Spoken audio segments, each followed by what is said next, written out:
Welcome back, everybody. You didn't see me on Sunday.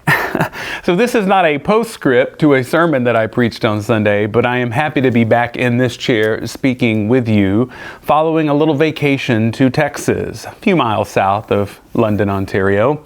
Got to visit family, which includes, surprisingly, grandparents, whom I know I am blessed to still have, which means Luke got to see his great-grandparents, and some cousins, some friends, of course, that we still have in that area. It was a wonderful time, and it's never long enough to see everybody, but I feel like we got to check off some of those really important boxes, and it felt good to step away. There were moments when I felt kind of pulled back into the vortex of work life and church life here, but I did manage to fully lean into my vacation. But I was happy to come back in the middle of this beautiful fall weather. For some of you, this is all old hat. For me, seasons are still kind of new because we don't have those where I grew up. One day the leaves are here and the next day they're less here, but it's not this beautiful tapestry of color. So it was nice to come back and experience a beautiful fall day. But I did want to share just a little bit about some observations I made returning home to see family and friends in Texas. And at the risk of being political, I won't, let us say, adopt a side, but I'll say that the political tension that we all know about in the United States, nowhere more exemplified than Texas, was certainly standing out on my travels, whether it was Beaumont area, which is where most of my family lives, or the Houston area.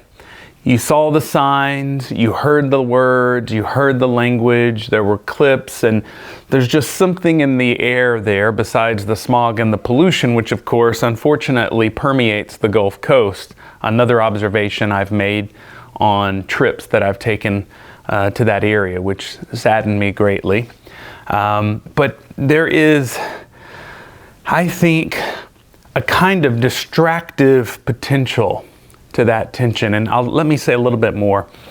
We are called as a community of faith to strive, to live, to aspire beyond these partisan tensions that sometimes put us at each other's throats. The world desperately needs communities of faith to live into the very difficult, but the very rewarding mandate that Christ gives us to feed, to clothe, to seek justice, to love kindness, to be the hands and feet of Christ on earth. And I think sometimes all of us, no matter what political stripe we are, we fall victim to this kind of contemporary obsession with the political scene and the theatrics and the performance and the 24-hour news cycle. And while I'm fully supportive of being civically engaged, I think being civically engaged at the local, the regional, or we could say here provincial, there, the state, but the local, the regional, and national level, all of those are very important and necessary, and I support them. But I think we sometimes get pulled so far into those, I don't know if I can even call them conversations, but those war of words, that we forget our ultimate mandate, which is to create a better world, a better community, a community where all have opportunities to live fully and abundantly. It's not easy. Nobody ever said that it would be easy, but it is what we are called to do. And so I felt, even as I was looking at the faces and heard the words and the language being used, I was reminded of that mandate and even comforted by it, because I said, no matter what happens in whatever sphere, in whatever country, right? And there are differences between what happens in one country and another, right? We know the United States is a powerful country. And so what happens there has ripple effects for sure. But I think that no matter what happens, we are still called.